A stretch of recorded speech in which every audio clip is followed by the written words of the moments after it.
So as a part of fertility evaluation, we always evaluate the uterus. The uterus kind of is a structure like this, and the baby grows in the middle of the uterus, which is called the uterine cavity. And then as a part of our evaluation, we evaluate the cavity to make sure it's clear so that the baby has an easy time growing and there is nothing in there to push the baby out and cause miscarriage.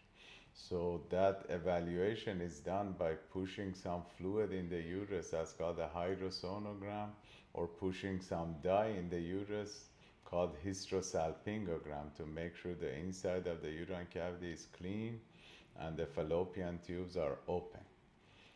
And then if we see any polyps kind of like these or fibroids that are inside the cavity, then we recommend removing them. And then how do we remove them depends on the size and the specific locations. Most of the time, it's very easy to remove the polyps or fibroids. We just use a camera called the hysteroscope and look directly into the uterus, and then the camera has an opening where we could put tweezers or other instruments to grab and remove the polyps or fibroids. And then that will be like an outpatient procedure that takes about 20 minutes to do, very easy, and the recovery period is only 1 day. Most people go to work the next day.